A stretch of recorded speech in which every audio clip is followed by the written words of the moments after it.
بسم الله الرحمن الرحيم. الحمد لله رب العالمين، والصلاة والسلام على خير خلق الله محمد وعلى آله وأصحابه الكرام وتابعيهم بإحسان إلى يوم الدين. ربنا أرنا الحق حقا وارزقنا اتباعه، وأرنا الباطل باطلا وارزقنا اجتنابه. ربنا آتنا في الدنيا حسنة وفي الآخرة حسنة وقنا عذاب النار. برزان و خۆشەویستانم، وتمان بەشێک لە عەقیدەی ئیسلامی کە ئیمامی طەحاوی لە مەتنی عەقیدەکەی ئەفەرمێ لە باسی ئەصحابە ئەفەرمێ وحبهم دین و ئیمان و ئیحسان. خۆشەویستی هاوڵان دینە لای ئێمە، بریتێ لە ئیمان، بریتێ لە ئیحسان و چاکەکاری. وبغضهم كفر ونفاق وطغيان. رقبون لأصحاب پیغمبریان صلى الله عليه وآله وسلم بريتي لكفر، بريتي للنفاق، بريتي للريلادان. بوي اموكو أهل السنة هموها والله پیغمبریان من صلى الله عليه وآله وسلم خوشويتو أمانوية لقليانا بجين. أمرو أمانوية لسر كرشيك بوشك بدوين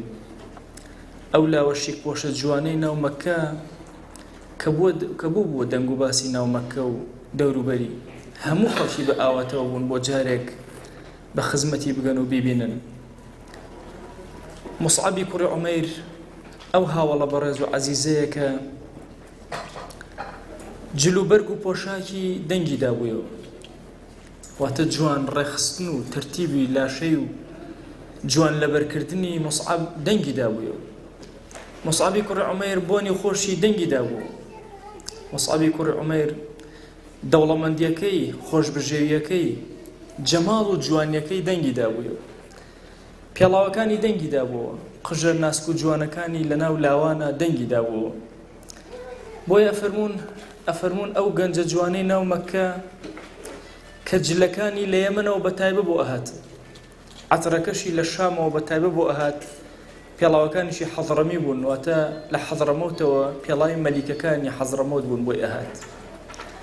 جەماڵترین و جوانترین گەنجەکانی ناو مەکە مصعبی کوڕی عومەیر دیارە دایکی خزمەتێکی زۆر مصعبی ئەکرد. مصعب بە جەماڵ و جوانەکەی خۆی و بە خزمەتە زۆرەکەی دایکی ناوبانگی دەرکردبوو.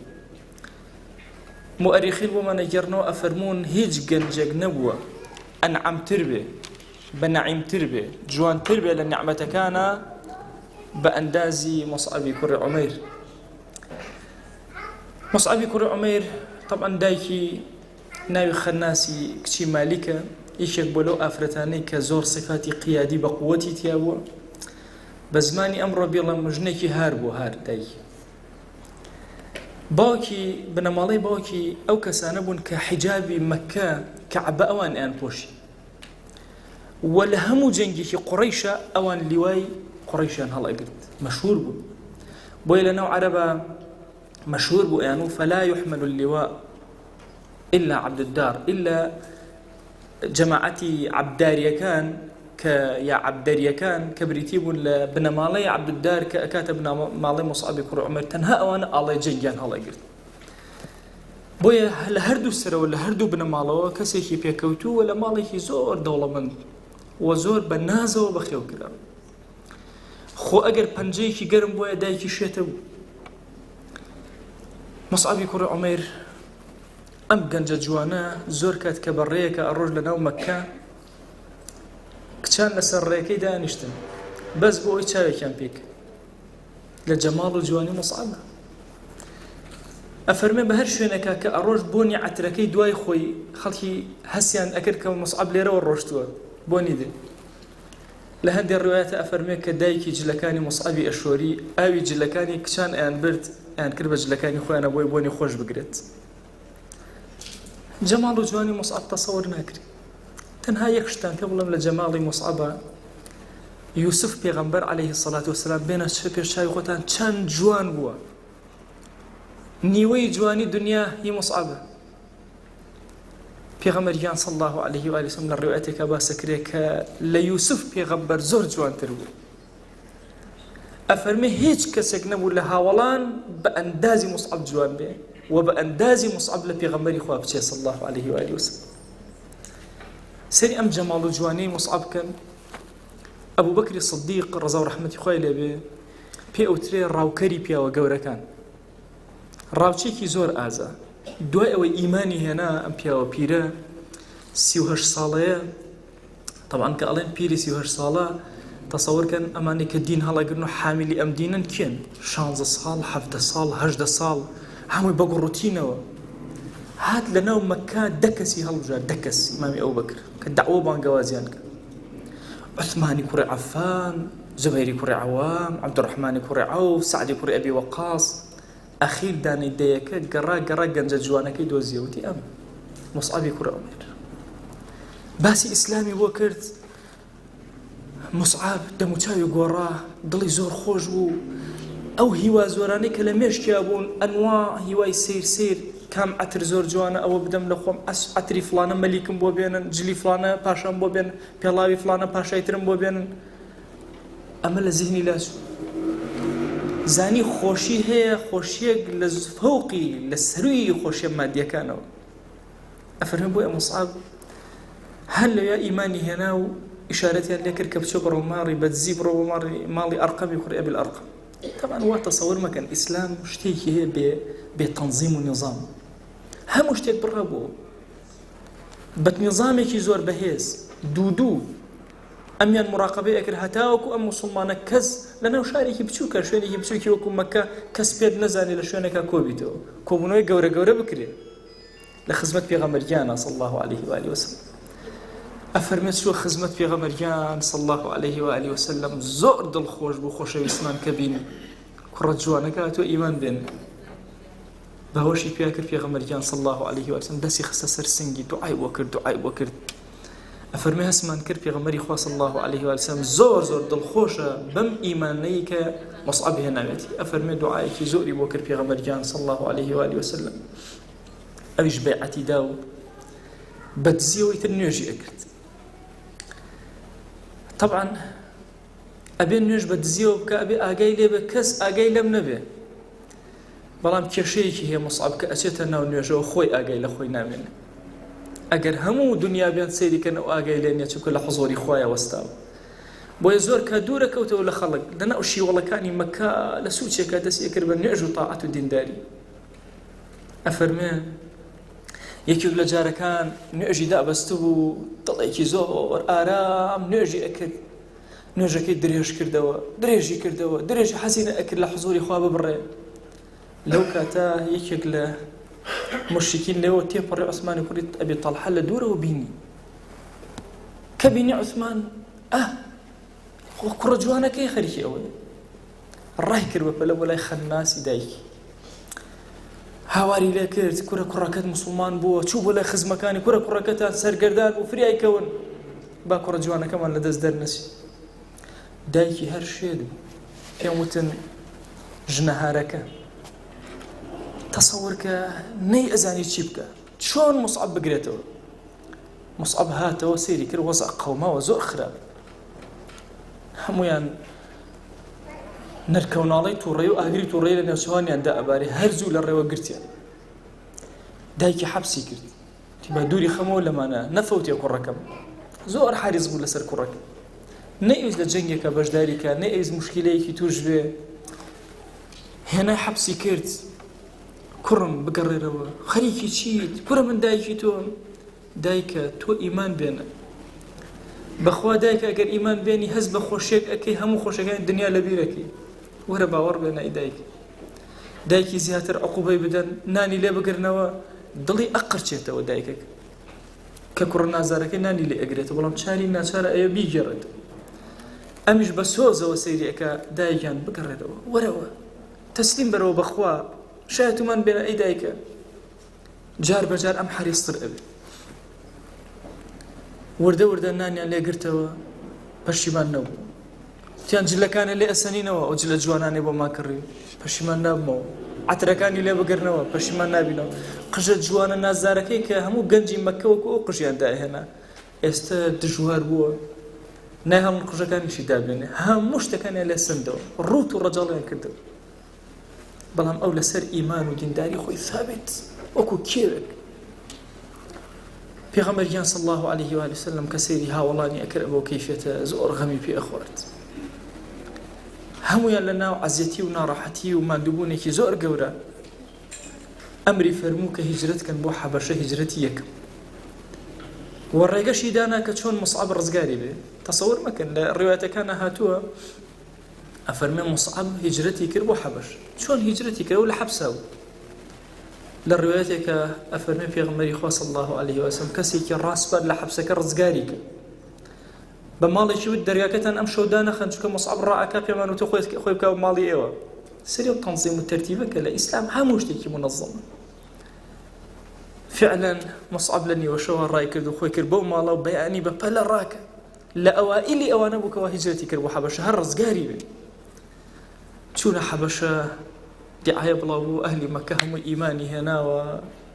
ئەسحاب زۆر دڵخۆش بوون باوەشیان کرد بە یەکە گەڕانەوە هەموو هاتنەوە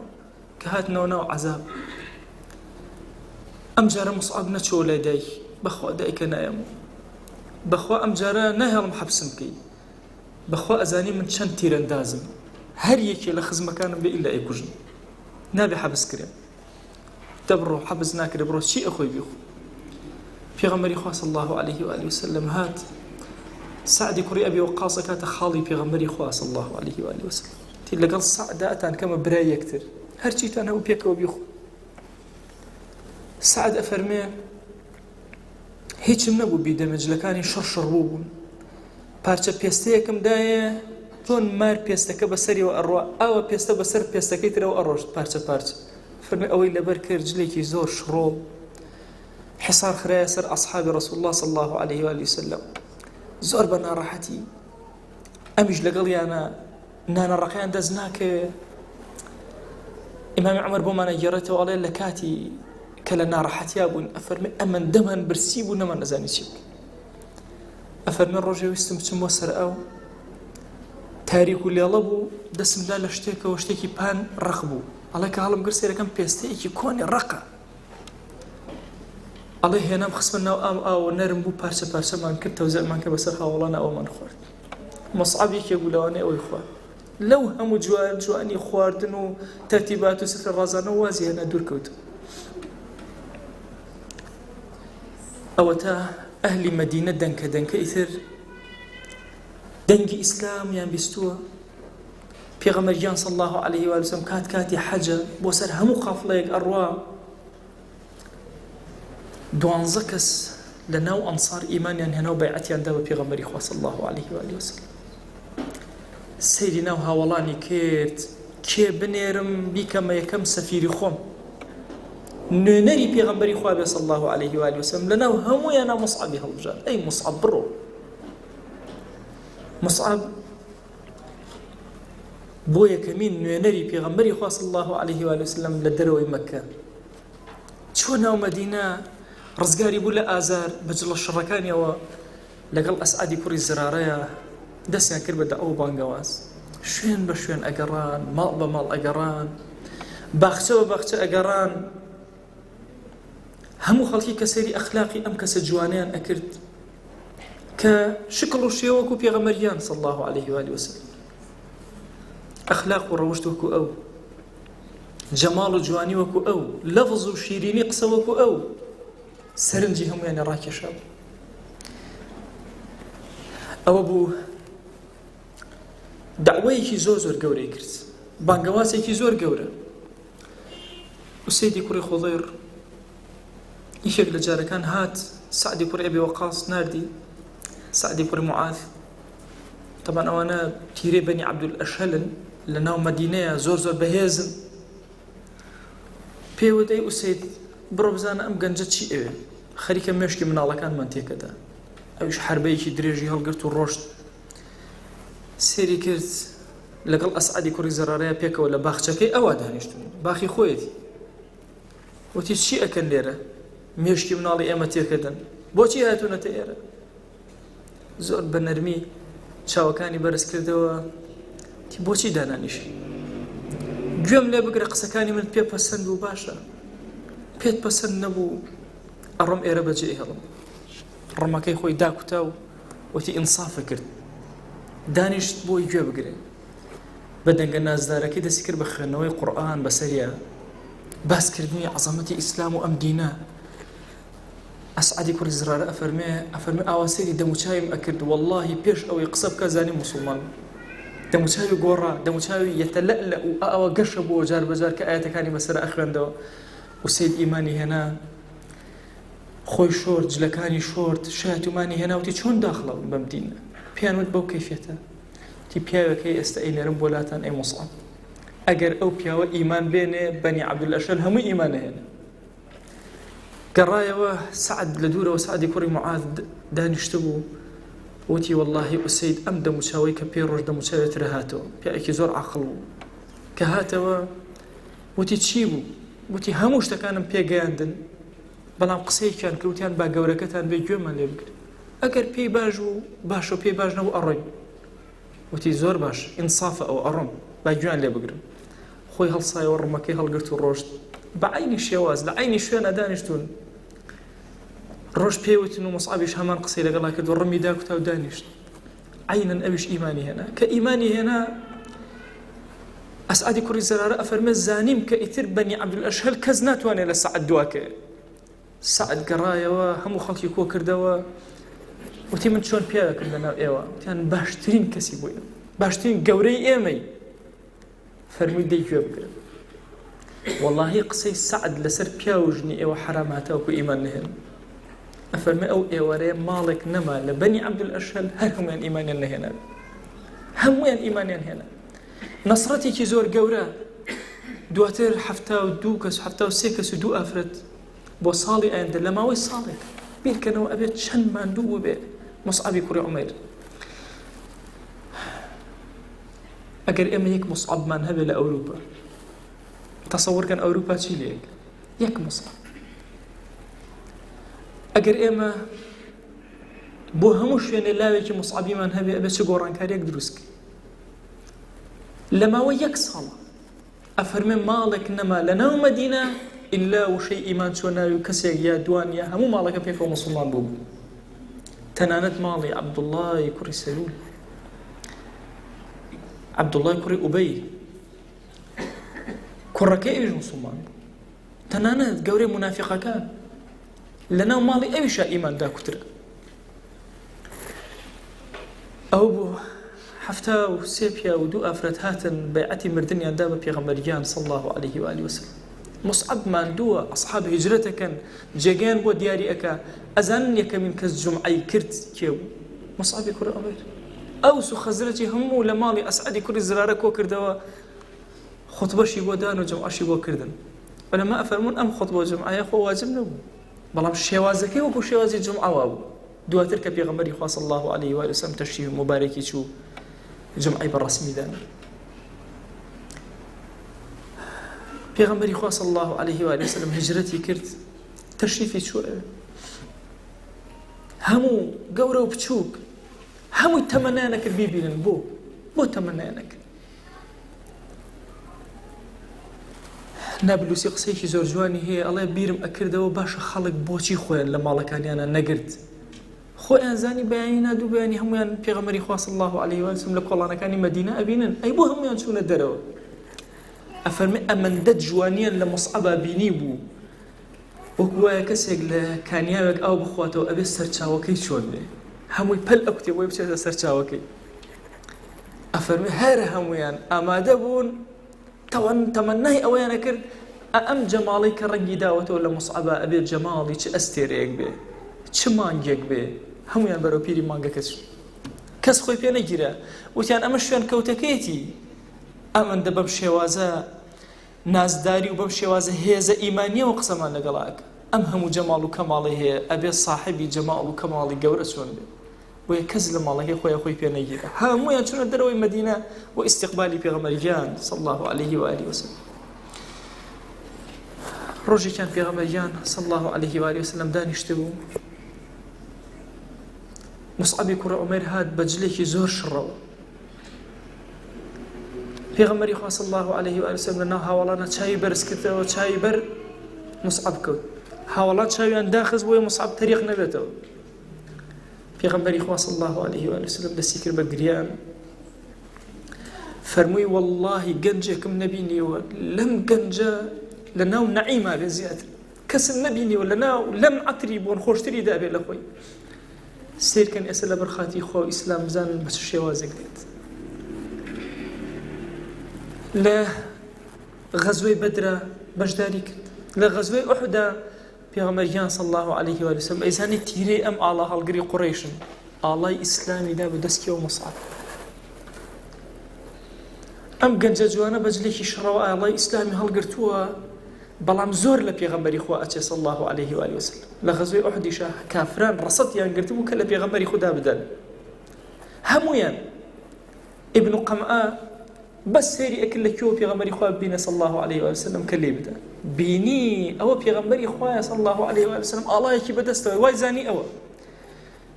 هاواری ئەکرد بە دەنگی بەرز قورئانی خوێندەوە وما محمد إلا رسول قد خلت من قبله الرسل هاواری ئەکرد لە هاوڵان ئەو بۆ ڕائەکەن ئەو بۆ ئینسیحابتان کردووە بۆ ترساون پێغەمبەری خوا صلی الله عليه و سلم وەکو پێغەمبەرانی ترە ئەگەر وەفاتیش کە بەرنامەکەی هەرماوە مەڕۆن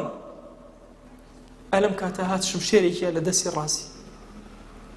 ئەفەرمێ دەستی ڕاستی بڕا بیرکەنەوە بێت چەند ئازاری وە بێ ئەم هاوڵە بەڕێزە بەڵام نایوێ ئاڵای ئیسلام کە بە دەستی چەپی گرتی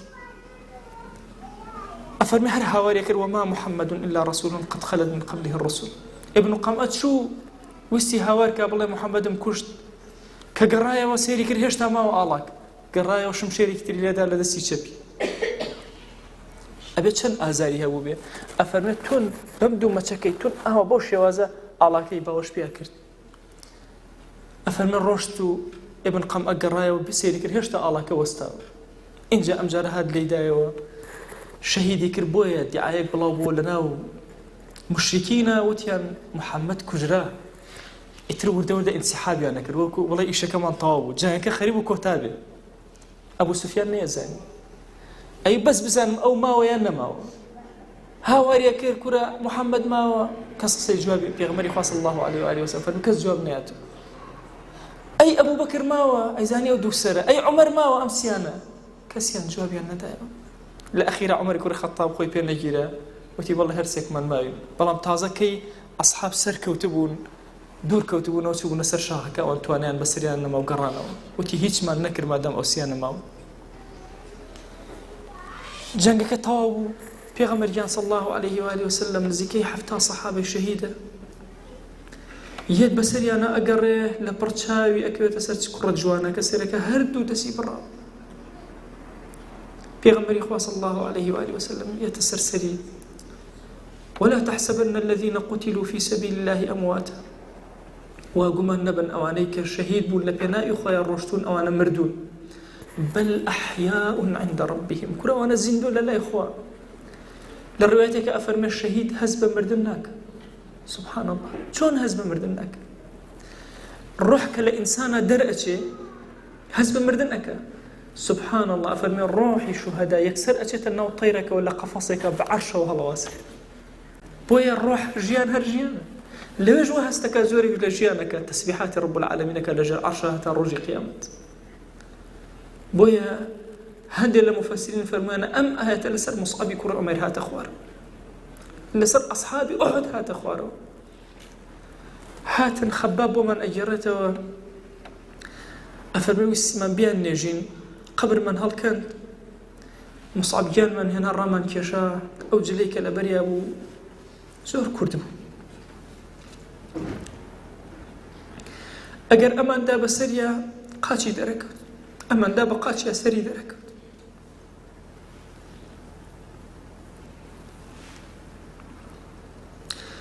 ئەفەرمی عەرزی پێغەمبەریانمان کرد صلی الله عليه و سلم وتمان یا رسول الله نازانین چی بکەین لە کوڕە جوانەکە ئەنعەم کەسی ناو مەدینە ئەو گەنجەی پێڵاوەکانی پێڵاوی مەلیکەکانی حەضرەمەوت ئەو گەنجەی جلەکانی لە یەمەنەوە بۆ ئاهات ئەو گەنجەی عەترەکەی لە شامەوە بەتایبە بۆ ئاهات ئێستا تەنها پارچە پۆشاکێکی هەیە نازانین چی لێ بکەین فەرمووی پۆشاکە بدەن بەسەریا و هەندێک گژوگیا بدەن بە قاچەکانیان بەو شێوازە ئەم پاڵەوانە گەورەی ئیسلام نێژرا ئەو مصعبی کوڕی عومەیرە ڕەزا و ڕەحمەتی خوا بەسەریا دا ببارێ لە پێناوی دینەکە حەبس کرا لە پێناوی دینەکە دوو جار هیجرەتی کرد ئەو بوو داوە بانگەوازی کرد ئەو بوو جیهادی لە پێناوی خۆیان کرد ئەو بوو شەهید بوو لە پێناوی بەرنامەکەی خۆی خەبابی کوڕی ئەرەد ئەفەرمێ واللهی کەسێکم نەبینی وەکو ئەصحابی ڕەسوول الله صلی الله عليه وآله وسلم وەکو مصعب ئەفەرمێ هەر یەکەمان لەوە ئەچێ شتێکی کەم لە ئیسلام سوودمان وەرگرتبێ بەڵام مصعب لە هەموو ناز و نیعمەتەکان بوو بەهۆی ئیسلامەوە قبوڵی کرد بەڵام دڵێکی ئارام ڕەحمەتی خوا لەژێر بەزەیی خۆیان بوو پێغەمبەری خوا صلی الله عليه وآله وسلم ئەصحابەکانی بۆ کەیفێتە پەروەردە کرد لەسەر ئیسلام و خواناسی و دینداری گەورەی کردن گەورەبوونی ئەصحاب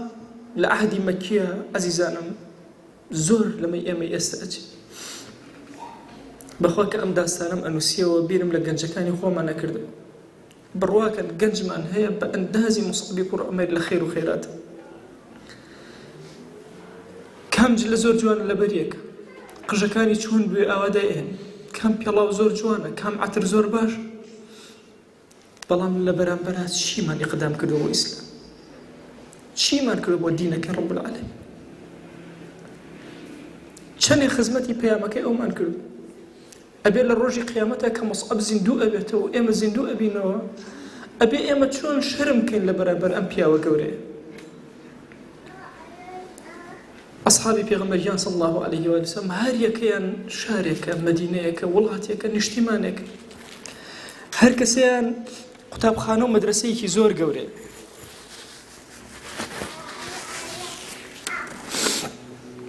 هەر کەسیان بۆ ئێمە ژیانێکی زۆر تایبەت بۆی ئەم دەرسەمان ناونا ژیان لەگەڵ هاوڵاندا بۆ ئەوی بەڕاستی بە معنای کەلیمە لەگەڵ ئەم هاوڵانە ژیان بەرینە سەر بۆ ئەوی بژین لە خزمەتیانە دەرز وەرگرین بانگەوازکاری کارێکی زۆر زۆر گەورەیە کە مصعب دەستی پێ کرد بەڵام ئایا ئێمە چەندێک لە بانگەوازکاریان مەوفەقین چەندێک بە دڵ بانگەوازی ئەکەین وەکو مصعب ئێمە لەم زەمانە باشترین کاتەکانمانە بۆی بگەڕێنەوە بۆ زەمەنی مەککە ئەم وتارانەی کە عەرزتان ئەکەم لە باسی ئەصحابە لە هەشتاکانە لەم شارەی ئێمە ماوە سەحابی محەممەد سەعید بە قەڵەمە جوانەکەی و بە زمانی شیرینی کوردی ژیانی هاوڵانی ئەنووسی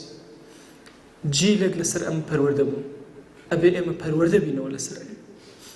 مادە هیچ شتێک نییە لە پێناوی ڕۆحدا هەموو مادەت سەرف کە لە پێناوی ساتێ ئاسایشی ڕۆح بۆیە هەر یەکێک لە ئێمە بەدڵ ئەبێ ئەم هاوڵانەمان خۆش بێ بەدڵ ڕزوانیان بۆ بنێرین ئەبێ یادیان کەین چەند جار ئێمە یادی مصعبمان کرد چەند جار ئێمە بینی خۆمان خوا لەگەڵ دانیشتین یا ڕەبی خوا یا ڕزوانی خۆت بەسەر ئەم کەڵە پیاوەی ئیسلامە ببارێنە خوایە ئەمە بوو بە سەبەبی ئەوەی هەموو شارێک بێنە دەرەوە بۆ پێشوازی لە پێغەمبەری نازدار عەلەیهی السەڵات وەسەلام کە لە شارەکەی خۆیان بەردباران ئەکرا ئەوە هێزی مصعبی کوڕی عومەیرە لە ناو مەدینەیە ئەوە خەڵک ئەهێنێتە دەرەوە چەندێک خۆشمان ویستو بۆی لە کۆتایی دەرسەکە ئەمانەیە بڵێن خوای گیان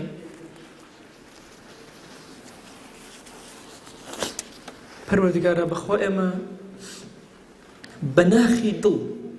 بە ڕۆحمان مصعبی کوڕی عومەیرمان خۆشەوێ دەی خوایە داوات لێ ئەکەین سەلامی ئێمە بگەێنەوە مصعبی کوڕی عومەیر خوایە یەکێک ناومان لە خزمەتیا بێن پەروەردگارە پاداشتی بدەرەوە پاداشتێکی زۆر گەورەی وەها لە ئاستی ئەم ئومەتەیە بێ و گەورەی ئەم ئومەتە یا ڕەبی خوایە داوات لێ ئەکەین برحمة وكرمي خود بناوي جوان بصفتي برزة باسم عظمت لهر گناهك كردو ما نخوي عفو منك گناه بأشكرا كردو ما نخوي عفو منك خويا گناه بپنهان كردو ما عفو منك يا ربي خويا بزي ورحمتي خود بسر ما نبارن خويا پنا اقرين بتول الرياء خوای پنا ئەگرین بە تۆ لە تەکەببر، خوای پنا ئەگرین بە تۆ لە ترسنۆکی، خوای پنا ئەگرین بە تۆ لە هەموو کردەوەیکی خراپ کە بە دڵمانە ئەگوزێت. خوای داوای لێ ئەکەین بە ڕەحمەت و کەڕەمی خۆت گرفتەکانی دنیامان بۆ چارەسەرکە، خوای گرفتەکانی ئاخرەتمان بۆ چارەسەرکە. یا ربی خوای فتنە مەخەرە ناو دینمانەوە، یا ئەکرەم الئەکرەمین. خوای هیدایەتی گەنجەکانمان بدە، یا ربی خوای هیدایەتی گەنجەکانمان بدە. خوای داوای لێ ئەکەین بە ناوی جوانت بە صیفەتی بەرزە بە ئیسمی عەظەمت. خوای داوای لێ ئەکەین بە کەڕەم و گەورەی خۆت، ڕەحمەت و بەزەی خۆت. خوای لە ئومەتەکەی پێغەمبەریان صلی الله عليه و سلم ببورە. خوای جان ئێمە لێرەوە ڕزوان ئەنێرین بۆ هەموو ئەصحاب. خوای ڕزا و ڕەحمەت و ڕزوانی خۆت بەسەریانەدا ببارێن. یا ربی خوای داوای لێ ئەکەین بە گەورەی خۆت هەر کەسێک محەبەتێکی لەگەڵ ئێمە هەیە یا ئیلاهی لە گوناهەکانی ببورە. خوای لە گوناهی دایک و باوکمان ببورە. خوای داوای لێ ئەکەین بە ڕەحمەتی خۆت لە گوناهی خوشک و براکانمان ببورە، لە گوناهی خێزان و هاوسەر و مناڵەکانمان ببورە. پەروەردگارە لە گوناهی خزم و کەسوکار و دۆست و عەزیز و هاوڵانمان ببورە، لە گوناهی مامۆسا و قوتابیمان ببورە، لە گوناهی ئومەتەکەی پێغەمبەریان صلی الله عليه و آله وسلم ببورە. یا ربی خوای ئێمە مشتاقی دیداری ئەم هاوڵە بەڕێزانەین، خوای بە خزمەتیان داوای لێ ئەکەین بمانگێرە خزمەتیان یا رب العالمین. یا ربی خوای داوای لێ ئەکەین بە ڕەحمەت و کەڕەمی خۆت بە بەزەی خۆت ئیمانمان دامەزراوکە یا ئەکرەم الئەکرەمین. خوای ئیمانمان دامەزراوکە یا ئەکرەم الئەکرەمین. یا ربی خوای بمانگێڕە لەو عەبدانەی کە لە بەردەم شوبهات و شەهەواتە زۆر خۆڕاگرن، خوای بمان پارێزە یا رب العالمین. خوای داوای عەفوت لێ ئەکەین، خوای خەجاڵەتی خۆمان گوناهی زۆرمان بۆ تۆ بەرز کردوتەوە، یا ئیلاهی داوای بەخشندەیت لێ ئەکەین یا ئەکرەم الئەکرەمین. یا ربی خوای داوای لێ ئەکەین بە ناوی جوانت بە صیفەتی بەرزە بە ئیسمی عەظەمت کەڕەم و ڕەحمەتی خۆت بەسەرمانە ببارێنە، عەفو و عافیەتی خۆت بەسەرمانە ببارێنە. یا ربی خوای داوای لێ ئەکەین بە ناوی جوانت بە صیفەتی بەرزە بە ئیسمی عەظەمت خوای هەرچی چاکێک ئەمانەوێ لەم دنیا پێمان عەتاکە، خوای ئەوەندە حەڵالمان بدەرێ محتاجی حەرام نەبین، خوای محتاجی حەراممان مەکە. یا ربی خوای محتاجی حەراممان مەکە، یا ربی خوای محتاجی حەراممان مەکە. یا ربی خوای گیان لە بەهشتە لە خزمەت هاوڵانە کۆمان کەرەوە، لە خزمەت پێغەمبەری خوای صلی الله عليه و سلم کۆمان کەرەوە، بە دیداری خۆتمان شاد کە یا رب العالمین. یا ربی خوای سەرجەم گوناهەکانمان ببورە، یا ربی خوای لە سەرجەم گوناهەکانمان ببورە، عەفو و عافیەت و میهرەبانی خۆت بەسەرمانە ببارێنە. آمين آمين والحمد لله رب العالمين وصلى الله على سيدنا محمد وعلى آله وصحبه وسلم تسليما كثيرا أبدا إلى يوم الدين. خواهي قول لقناهي من شوء وجبوري، خواهي قول بزي ورحمتي خوي بسر من أبالي.